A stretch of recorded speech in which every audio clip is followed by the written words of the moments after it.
Good afternoon, everybody. My name is E.R. Anderson. I'm the executive director of Charis Circle. Charis Circle is a nonprofit programming arm of Charis Books, and Charis Books is the South's oldest independent feminist bookstore. I'm thrilled to be here with y'all today to celebrate sort of a rare occasion, which is to celebrate the same book differently twice, however you want to say it.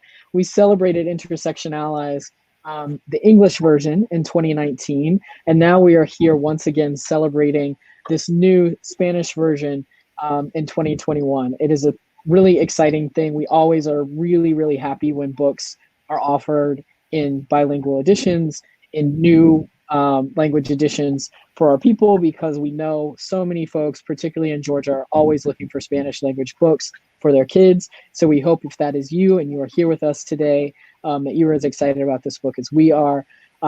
This is such an important book for lots of reasons. So I'm going to go ahead and just kick it over to LaToya Council, who's going to introduce everybody else and get us going. But I just want to welcome all of you and thank Daughter Press. We always love working with Daughter Press, a wonderful feminist press who put this book out. And I want to let folks know, if you do have questions while you're watching, feel free to put them in the chat or in the Ask a Question box, and I will be sure that we get to them towards the end. So welcome to you all. We're thrilled to have you here. Hola, toxs. Bienvenidos a la lectura en voz alta de Interseccionallianza. Hacemos Espacio Para Todxs. We will begin with the love self warm-up exercise. So can all of my young folk, los jóvenes, stand up? And I'm going to sit because sometimes my body gets kind of crazy when I stand up on Zoom. And I want you to shake it out with me. So whatever you do, just shake it out, wave your hands out in front of you. And then I want you to turn to your neighbor on your right and say, hey, neighbor, give them a wave. And then I want you to turn to your neighbor on your left and say, hey, neighbor, and give them a wave. It could be your pet cat. And then I want you to take those same two hands and wrap them around you and give yourself a big squeeze like this. All right. And then take those same two hands and put a smile on your face. Bienvenidos, bienvenidos, bienvenidos. All right, CJ and Cece, take it away. All right. Hi, everybody. Hola. Me llamo Chelsea. My name is Chelsea. My pronouns are she, her, and ella, and I am from Chicago, the Windy City. And I am so excited to meet you with my besties, Karina, LaToya, and Carolyn. So we are all social scientists. I became a social scientist not too far from you all at Spelman College in Atlanta, Georgia, a women's college. And you may have heard of scientists, but scientists don't just make rockets or spaceships or mix things with chemicals. There are also scientists that study people. And I am a social scientist who is an applied researcher in tech. So I think about how to make the internet a safer place for everybody. I'm going to kick it over so that you can meet LaToya. Hola, me llamo LaToya, and my pronouns are she, her, and ella. As Chelsea said, I am a social scientist, and I study love and how loving relationships are challenging because of our identities. My friends call me the love doctor. And I'm going to kick it over to Carolyn. Carolyn, take it away. Thanks so much, Love Doctor. Hi, everyone. Soy Carolyn. I use the pronouns she, her, and ella. I'm born and raised in sunny Los Angeles, the city of angels, where I met my sisters, Toya, Chelsea, Karina. I think it's been a decade ago now. Wow, it's been that long. So I'm also a social scientist. But I work for universities where I do research and I teach about educational inequality. We are super stoked to meet you all today. And I'm going to kick it over to, and popcorn over to Karina. Hola a todos, o todas. Yo me llamo Karina. And mis pronouns también son she, her, y ella.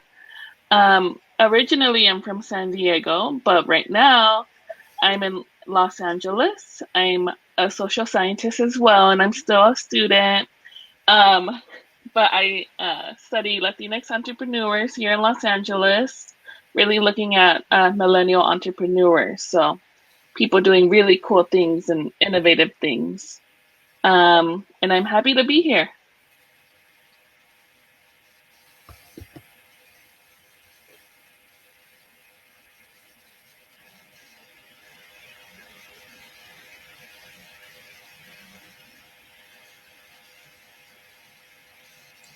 All right. Our book, Intersectionalities, We Make Room for All, is about intersectionality and allyship. To write our book, we remembered our experiences growing up as kids who did not always get to read books about characters that look like us. Many of our children's books were about boys, actually. And when books we read were about girls, they only showed girls dressing up like princess characters. And so as social scientists, we actually usually write books for adults, right? But what we wanted to do was we wanted to help create characters who shared some of our and our friends' experiences growing up. We wanted to create characters.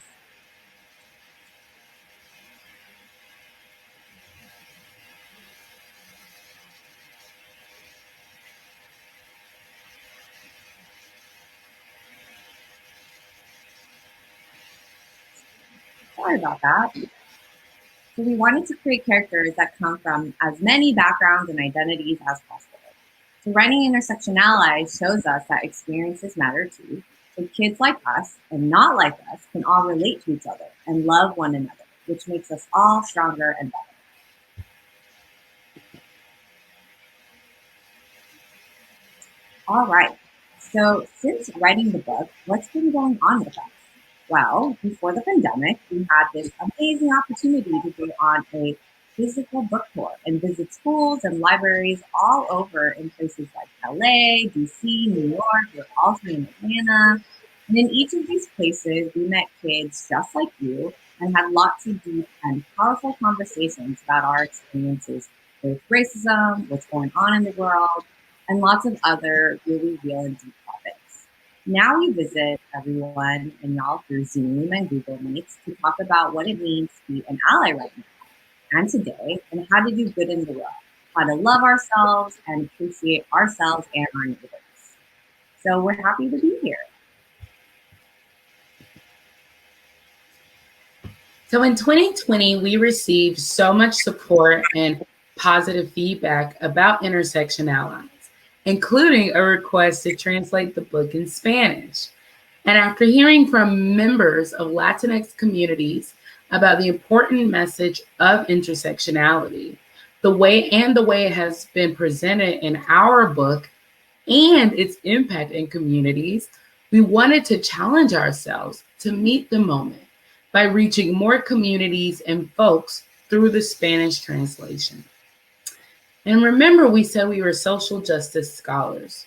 And so as social justice scholars, it is important for us to use our voice and work to reach entire households.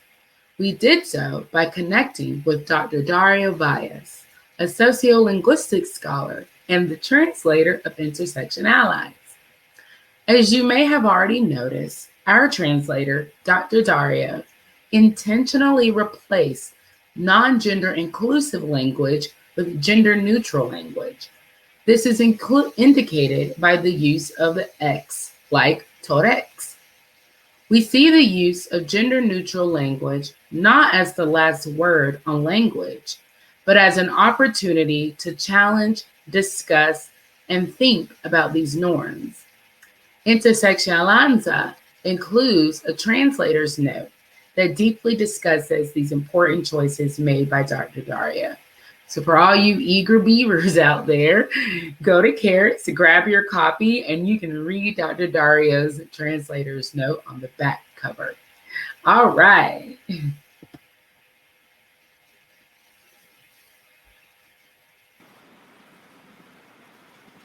Okay. enough talking. Let's get to the fun part. So Carolyn, LaToya, Karina, and I are going to read the book. You will hear LaToya read it in English, and you will hear Karina read it in Spanish. So since we've been to Charis before, maybe some of you have read Intersectionallies, but I want you to think deeper this time and listen for 1, 2, and 3. Do you relate to any of the characters? Which ones and why? How does culture and ancestry shape the stories that you hear?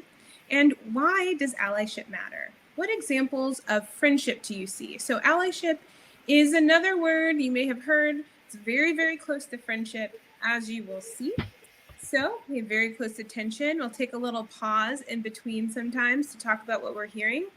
All right, so I am going to pass it away to Karina.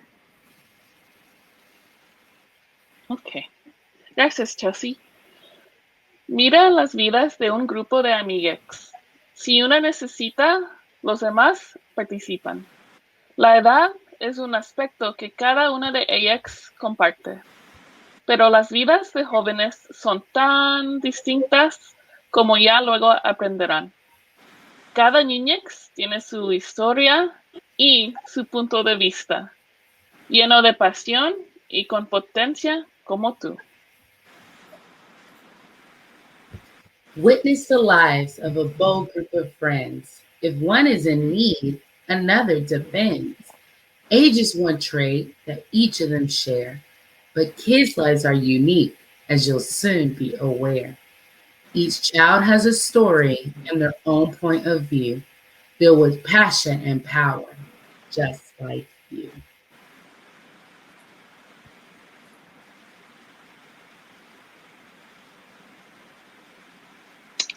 Mi nombre es Alejandra, pero me dicen Ale. Uso una silla, lo cual no me define. En cambio, me permite volar, jugar. Cuando necesito avanzar, las amigas me ayudan a tomar un paso.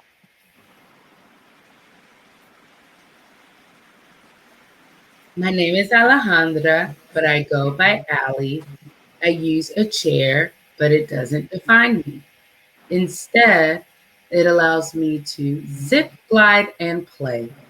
When I need to get through, friends help make a way. Donde hay espacio para algunos, hacemos espacio para todos. La amistad puede ser una alianza, no importa tu tamaño. Where there's room for some, we make room for all. Friends can be allies, no matter how small.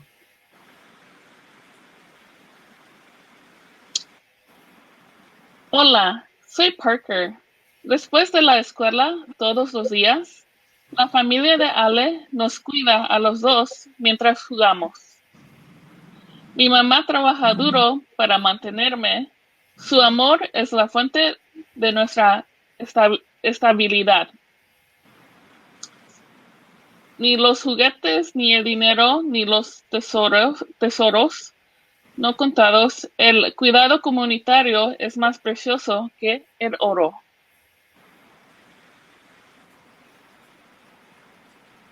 Hello, I'm Parker.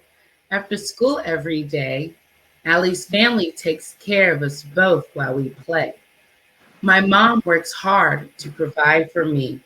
Her love's the source of our stability. Not toys or money, nor treasures untold. Community care is more precious than gold.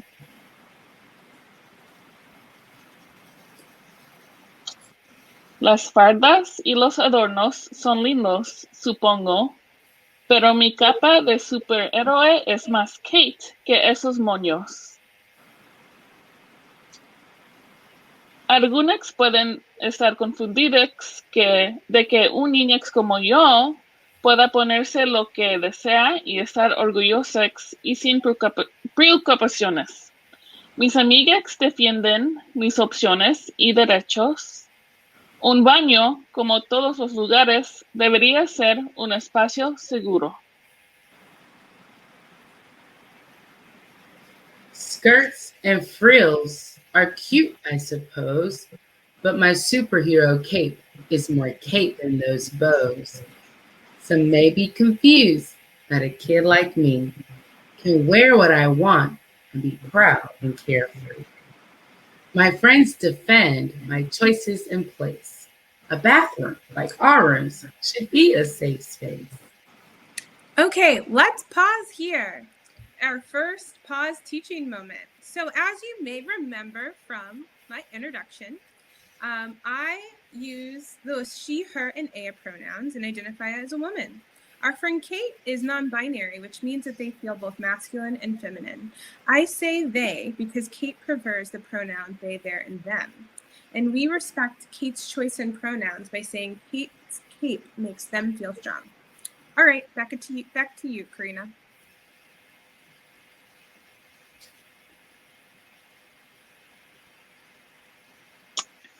Me llamo Adila y al igual que Kate, lo que llevo puesto inspira un debate constante. Algunas donan, algunas recitan, algunas cantan y otras rezan. Mi hijab es mi decisión. Puedes elegir tu propio camino.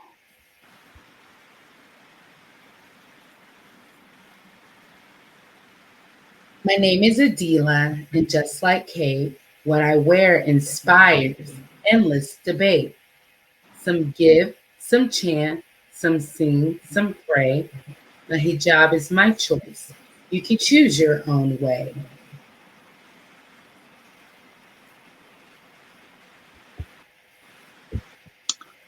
La ropa que llevas nunca justifica el odio. La ropa puede ser divertida, sencilla o sagrada. Cubierta, adornada o con toque de estilo, mi cuerpo es mío, lo visto con cariño.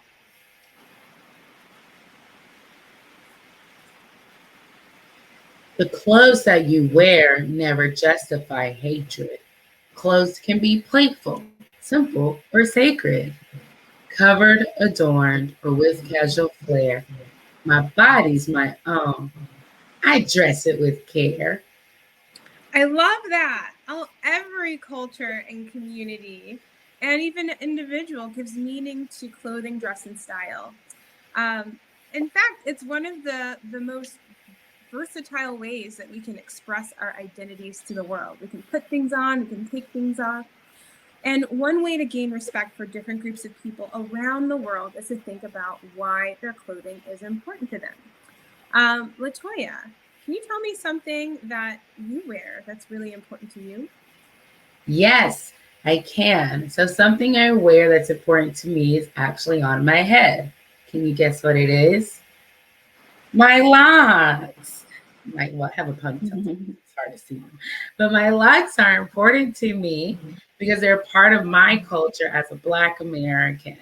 And a lot of people who look like me, we wear locks, some for spiritual practice and some just for cultural practice and empowerment in our natural hair and the locking of it. So yeah, and I like to shake them around. I love it. They're so you. What about you, Karina? For me, I wear this really simple gold bracelet here that actually used to belong to my grandma who passed about 10, 11 years ago. And she was one of my best friends in life. And so I wear her bracelet every day because it kind of feels like she's holding my hand as I go about my day. And even, when I do scary, intimidating things, I know that I'm not alone. So it's a good reminder of her spirit always being with me. What about you, Carolyn? I love that. So for me, let's see. Every year during Lunar New Year, which is around February, March, we wear Korean traditional clothing, which is called hanbok, and we do this whole bow in respect to our elders, parents, grandparents, as well as ancestor friends. And the best part is, after we do the bow, we get allowance money for the new year to spend on, all sorts of stuff that kids like to spend on: candy, So yeah, that's been a big part of my childhood growing up. I love that, Carolyn. Thank you all for sharing. All right, let's keep it going.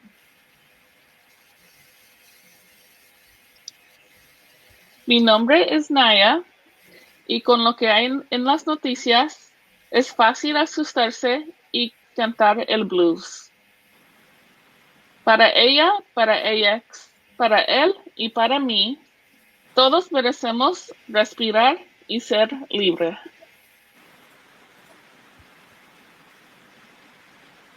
My name is Naya, and with what's on the news, it's easy to be frightened or sing the blues. For her, for them, for him, and for me, we all deserve to breathe and be free.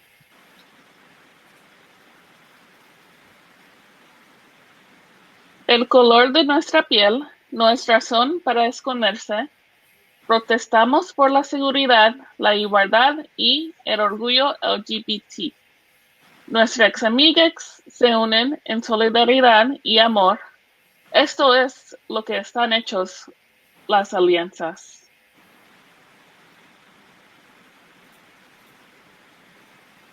The color of our skin is no reason to hide. We protest for safety, equality, and pride. Our friends join along in solidarity and love. This is the stuff the allies are made of.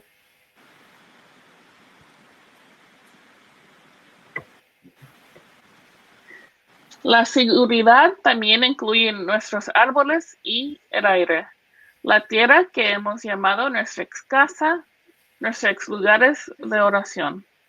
Soy Dakota y como mis antepasados, mi tribu y yo somos protectores del agua.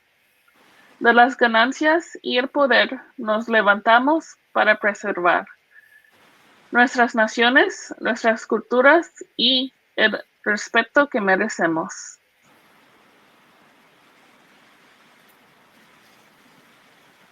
Safety also includes our trees and air, the land we've called home, our places of prayer.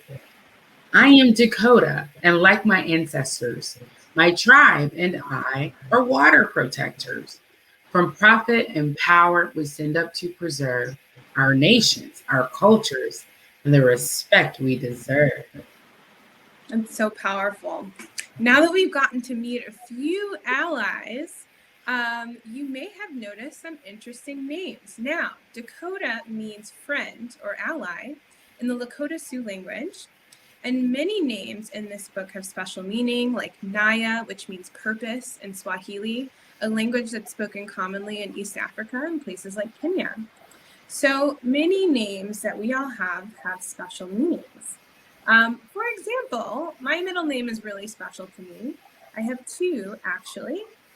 They are Mary and Elise, and Mary was my grandmother's name, who passed away actually a few years before I was born, on the actual date that I was born.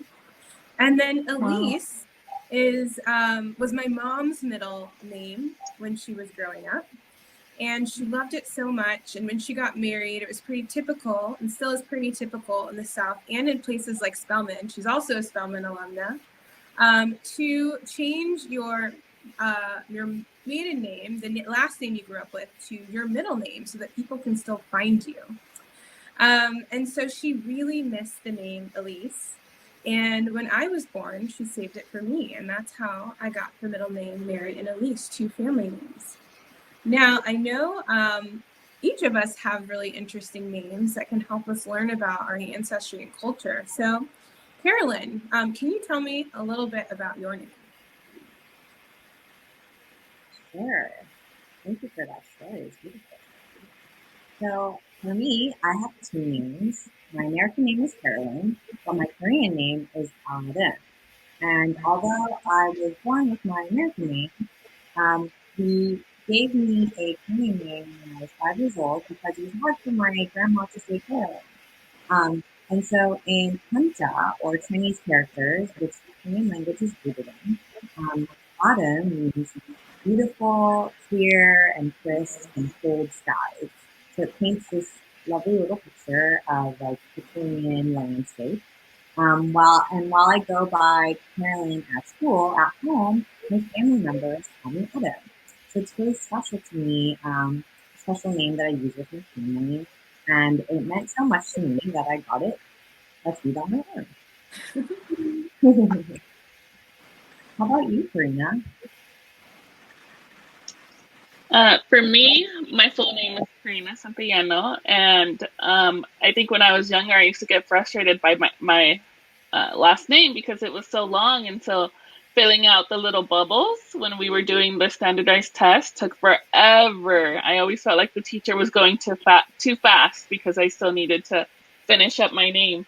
But since then, I've really grown to appreciate my name because it shows my Mexican ancestry and also my family ancestry. And so I really love my family, and we've gone through so much. So that definitely, my name I'm so proud of. So yes. What about you, LaToya? Thank you for sharing, Karina. And I love your name too, your last name. So like Karina, I was challenged with my name when I was a kid. It was my first name. As you all know, my name is LaToya. And I didn't always like my name because when I was growing up, kids used to tease me and ask me, why is your name LaToya? Why do Black people name their kids that? And sometimes they would even use the word ghetto. Like, isn't LaToya a ghetto name? I didn't like my name. But as I grew older, I started to embrace my name. And today, I love my name. But I also have a fun fact. I've never been in the room with more than one LaToya. Let's see if that stands here in Atlanta today. If your name is LaToya, put it in the chat. See, even in a city with a strong Black community, I'm still unique. How awesome is that? I love that so much. You know, all these book events later, still hasn't been another LaToya. Yeah. Okay. Well, if you're interested in where your name comes from, ask a parent or caregiver. It's a great way to learn a little bit about yourself and about your family. And if you could change your name to anything, think about that too. What would it be? All right, back to the book. Me llamo Gloria y tengo 7 años. Después de la escuela, a la frutería me voy. Trabajando cada día junto a mi madre, vendemos piña dulce y mangos con chile. Mi idioma y mi inteligencia nos permiten prosperar. Tengo esperanzas y sueños y aptitudes y ganas. Trabajar juntos nos hace a ambos más seguros. Soy una hija, una compañera y una empresaria.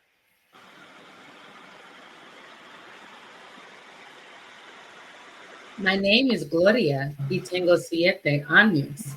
After school is to la frutería I go. Trabajo cada día junto a mi madre. Vendemos piña dulce y mangos con chile. Some of us speak Spanglish. My language and savvy allow us to thrive. I've got hopes and dreams and skills and drive. Working together makes us both more secure. I'm a daughter, a partner, and an entrepreneur.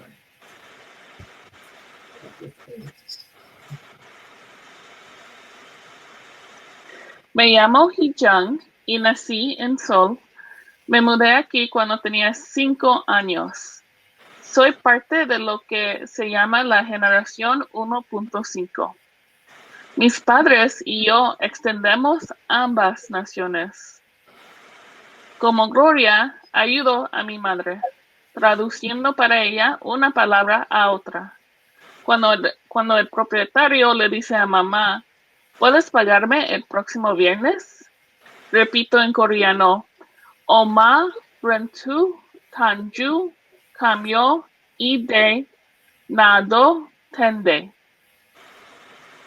Navegamos juntos por la vida en nuestro nuevo hogar, porque las niñas son capaces de hacer que cada día sea mejor.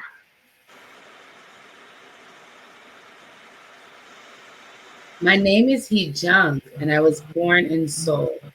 I moved here when I was 5 years old. I'm part of what's called the 1.5 generation. My parents and I span 2 different nations.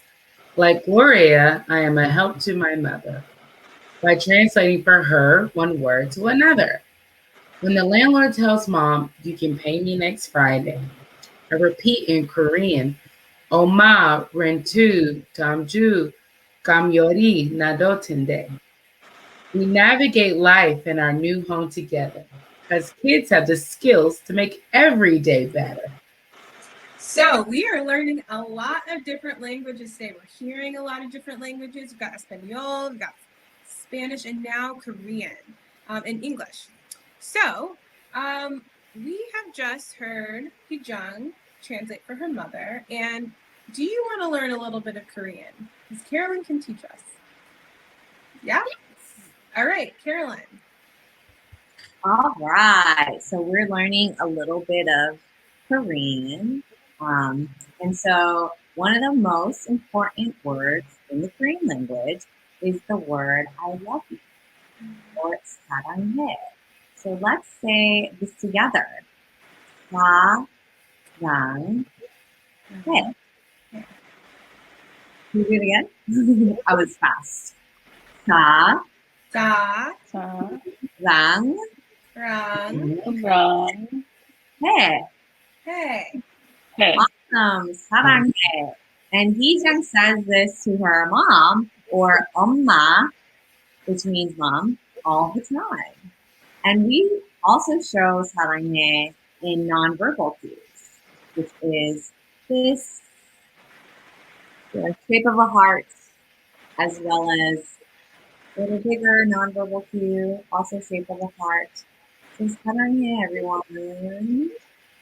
사랑해. 사랑해. Cool. So do you guys also want to learn 사랑해 in American Sign Language? Because Chelsea has learned, and Chelsea can show us. Yeah. So I grew up going to a church where there are many deaf and hard of hearing people. And so I learned sign language so that we could be in community together. And to say 사랑해, or I love you, you do this. So, also te amo. So here's an I in sign language. This is an L, L-A, and Y. So together, it looks like this. And if you say 사랑해 to somebody else, you can wave back, and it means I love you too. Yeah, come here. All right, let's keep going.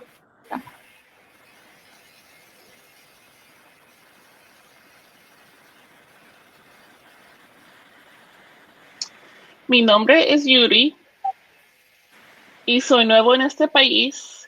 La familia de Hee-jung me recibió con amor y con gracia. Encontrar refugio significaba viajar lejos de casa. Navegué, volé, viajé y recorrí, escapando de la violencia, la guerra, la angustia y la intrusión. Vinimos a este país buscando sueños y inclusión. And I'm new to this place. Johnny's family welcomed me with love and with grace. Finding you to travel from home, I sailed, I floated, I rode, and I roamed. Escaping violence, war, heartache, and nutrition. He came to this nation seeking dreams and inclusion. So, Yuri, Gloria, and Hee-jung's stories are all about migration. And migration means moving from one land to another. So each of them live in a place that's different from where their ancestors or older people in their family are from. Now, all of us have ancestors, and their stories help make us who we are. So, for example, my ancestors are from West Africa, and they arrived in the United States through the transatlantic slave trade as slaves hundreds of years ago. And most of them live in Georgia, not too far from you all, and Mississippi in the South until the 1950s, where in my mom's generation, which are part of what's called the Great Migration. Now, you may have heard of the Great Migration. It was a moment in time where a lot of Black Americans moved from the South to the North or the Midwest or even places like California. And the story we often hear is that they moved for more opportunities. And that was certainly true for some people. But for others, like my grandpa, who lived in LaToya, Georgia, not too far from you all, and was registering people to vote, many people didn't take too kindly to that, in the same way we hear about often in Georgia now. So they threatened him, and he packed up in the middle of the night by himself, had to leave my grandma and my aunts and uncles behind in order to find safety. And that's how I ended up growing up in the windy city of Chicago and being in the Midwest. And lots of us have stories just like this. Migration is continual, which means it happens over and over again for many different reasons. Carolyn, do you want to share a little bit about your story, your migration story, and your ancestors? Yeah, thank you so much, Leslie, for sharing. So for me, let's see, my parents came from Seoul, and the closest city in South Korea of Busan. And they immigrated all after 1965 when the U.S. government finally lifted racial quotas against Asian, Latinx, and African Caribbean countries, which led a lot of my people to immigrate from Korea. And my dad's family came to LA after stints in Baltimore and Detroit. And my mom was actually arranged marriage to my dad and migrated to the U.S. for him. And so they actually only knew each other for a few weeks before they got married. And that's how they had me. So yeah, that's my story. How about you, Dana? Sure, yeah. My dad's family came to the US first, and my grandparents and my dad actually worked in the orange fields in Homestead, Florida. So I was very close to being a Florida girl. But then they went to Hammond, Indiana, where my uncle met his wife, and his wife's family had already been established there. So my grandparents and my dad moved over there, but my dad did not like the cold, did not like the weather over there. So he and my grandparents eventually moved to San Diego, where they had other family, and I was born there. So whenever I go to Florida or the Midwest, I think about my family because they were there before me. So yeah, my family has migrated kind of in different states of the U.S. Thank you so much for sharing. LaToya, do you want to go too? Well, I could just share I am from the South, and while we still have a large majority of our roots still in North Carolina, some of my family members did migrate to New York, New Jersey, and I guess DC, but yeah, we're doing a lot of my work in the South and rural North Carolina too. That's a migration story. Yeah. And you're a migration story because we found you in LA. So now I'm in LA. Yeah. All right, back to the book.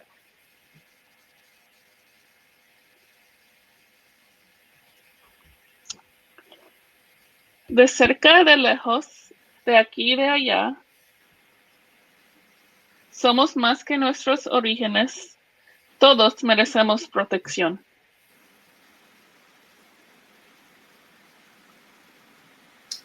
From near, from far, from here, from there, we're more than our origins. We all deserve care.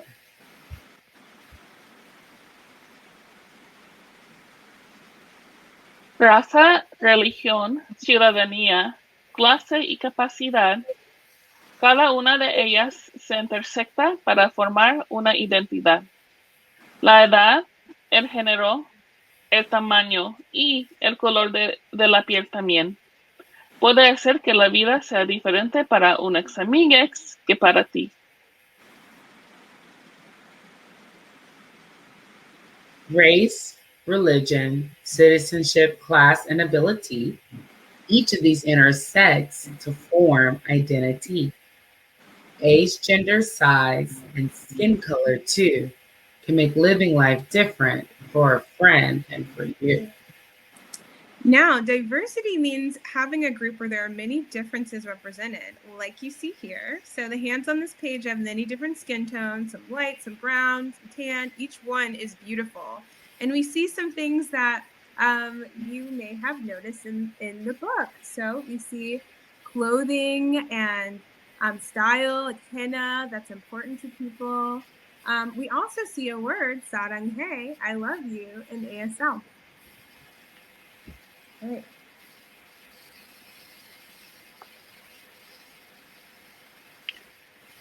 Las barreras y los prejuicios suelen ser los culpables.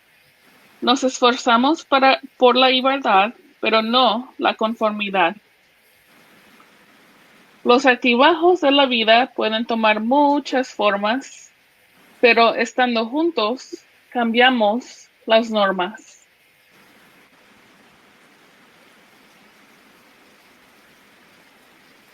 Barriers and biases are often to blame. We strive to be equal, but not all the same. Life's ups and downs can take many forms, but standing together, we'll rewrite the norms.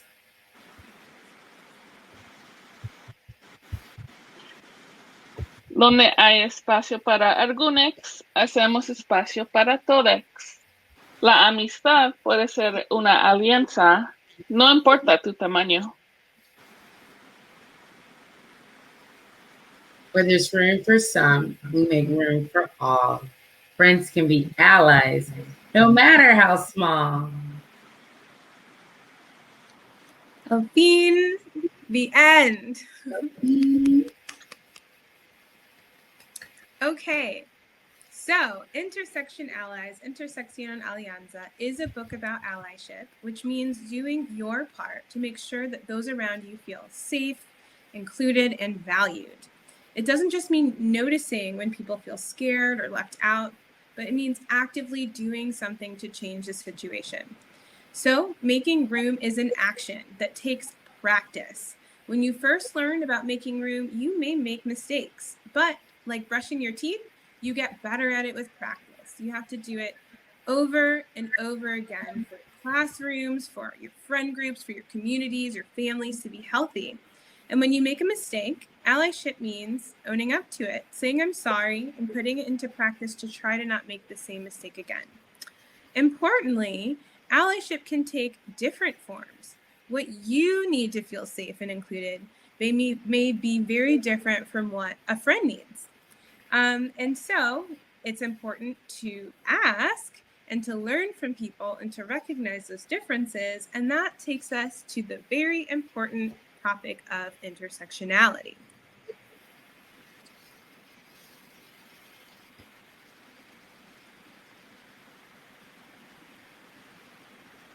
All right.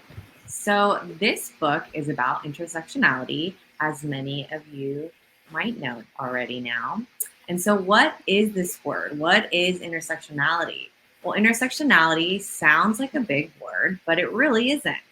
Intersectionality is an idea that helps us feel strong and feel empowered by all of the things that makes us us.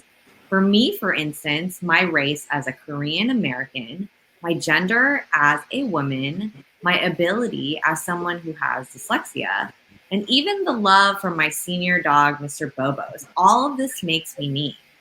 And it also helps me see and us see what's different and beautiful in other people and help us relate to each other across our differences. What it means to be a kid can be different depending on where you're from, what you look like, how much money you have, your skills, like what you saw in the book.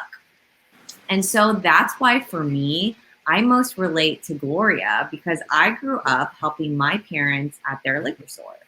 For me, making room meant shelving goods for my parents, breaking down boxes, translating for them, and doing my part to make the business thrive and make their way in a new country where immigrants often struggle to participate fully in American society.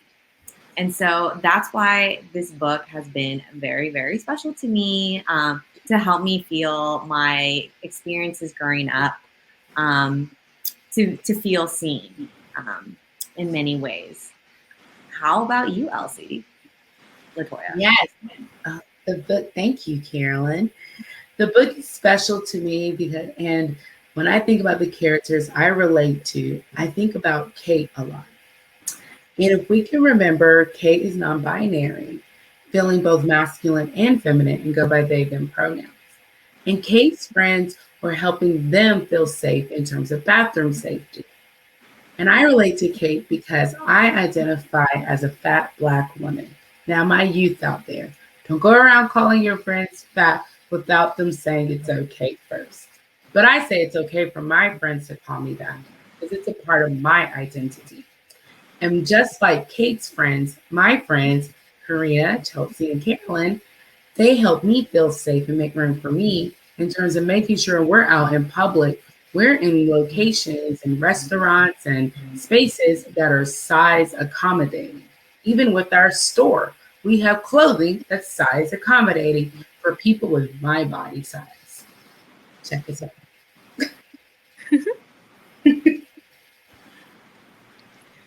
How about you, CJ? Who do you relate to? All right, so I really, really relate to Naya. And you may remember Naya as a Black girl. She was watching something that felt really scary on the news, and stood up to police officers in her neighborhood. And so I live in Minneapolis. Now, many of you all may know that Minneapolis is where a massive uprising or protest happened last year after George Floyd was killed by police. And that was really scary. So where I live, it was really terrifying. There were police and tanks on our streets. But what was also really incredible, and why I really relate to Naya, is that so many people across the community came together to make a difference, and they did make a difference. We saw Black folks, we saw Asian folks, we saw Latinx folks, we saw the massive Native American Indigenous community here in Minneapolis all come together in solidarity. And solidarity is that word that you saw on Dakota and Naya's page, where they came together to fight for something that was important to them both and important to the health of the community. And so for that reason, I'm so excited every time I read that page, because there is light and there's friendship in the midst of all of that. What about you, Karina? I feel like there's something about about every character in the book that I can relate to. I think for me, Yuri and Gloria were the ones that I connected the most, just because as a daughter of immigrants, of Mexican immigrants, I've had to translate for my mom and my grandma, including in doctors' offices and at school, and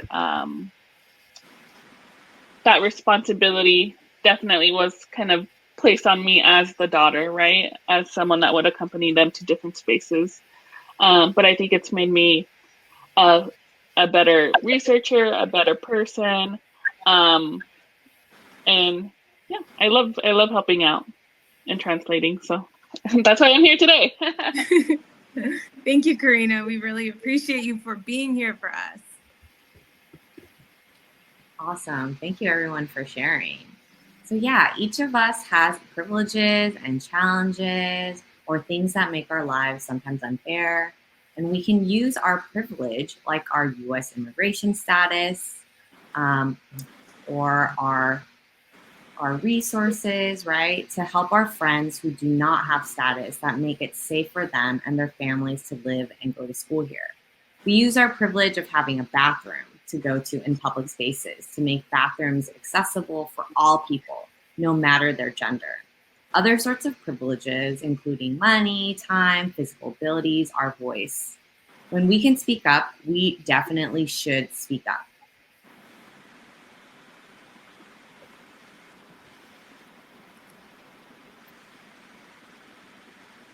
All right.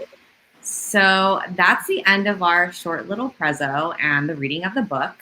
Now it's time to hear from y'all for the Q&A section. Yay! So we have a few questions that people have often asked us to start us off. So go ahead and use the chat function to let us know if you have any questions and to hear more about you. So thank you so much.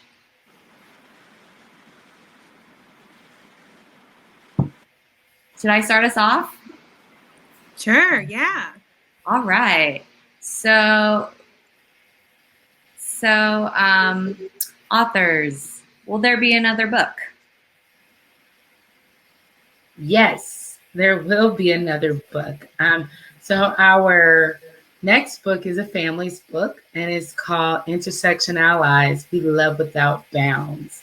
And Dr. Chelsea's going to tell us more about the book because she has such a nice little written up speech about it that she's practiced so much. Dr. Chelsea, I do. Tell us more about Intersectionallies. All right. So Intersectionallies, Love Without Bounds is about how our identities shape our families, and how the diversity or the many different ways that our families come together are powerful and beautiful, and that love happens through all of those different ways of being a family, whether that's having same gender parents, whether that's having a multiracial family, a multi-generational family, or family members that live very far apart from you. Each one of those, love happens through all of them. And oftentimes when we grow up as kids, we feel like shame about our families, or our families feel different. And so the hope and the goal with this book is to really show the beauty and the love and the joy that can start in the family and spill out over to our friends, our chosen family, like Karina, LaToya, and Carolyn are to me. So you can look forward to that coming out hopefully next year in 2022.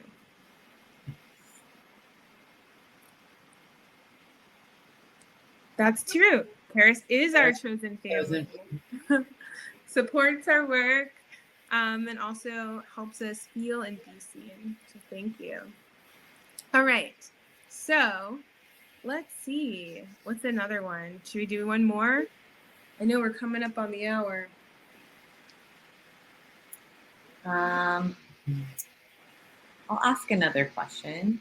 So what is feminism? LaToya, this one's for you. Oh, okay. So feminism, a simple definition of it is believing in the equality for everyone, right? Women, men, and women are at the center. And so feminism is important because everyone can be feminist. Feminism's for everybody. Like our academic Auntie Bell Hooks says, feminism is not just for women. It's not just for white women. It's not just for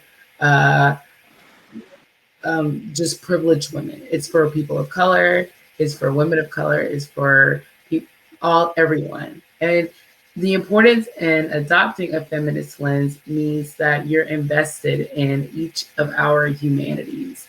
And what makes feminism special is that when we put women in the center and start with the experiences of women from margin to center, we understand how we can help everyone and how everyone benefits from prioritizing that and spreading it out. So that's feminism. It's for everybody. It means equality. It means investing in each of our humanities.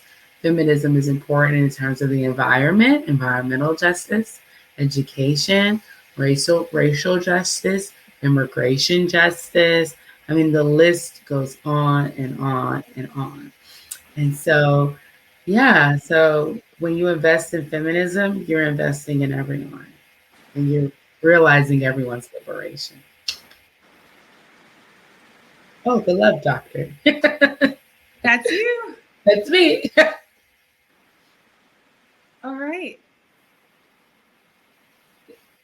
Back to you, ER.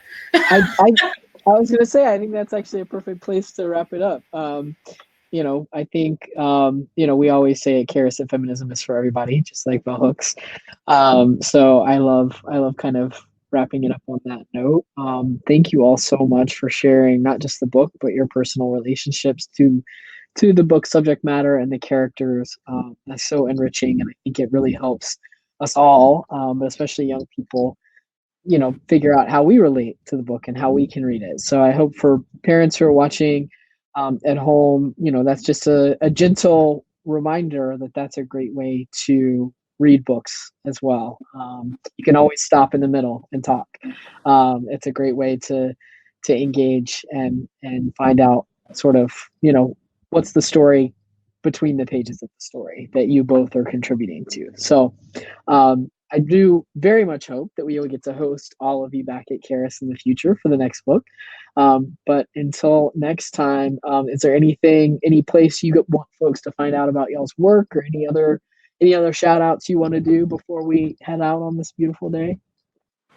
Yeah, well, shout out to our publisher, Daughter Press, books by feminists for everybody, and Jennifer Baumgartner for seeing the vision of the book and helping us bring it to reality. You can follow them at daughterpress.com or at daughterpress on Instagram.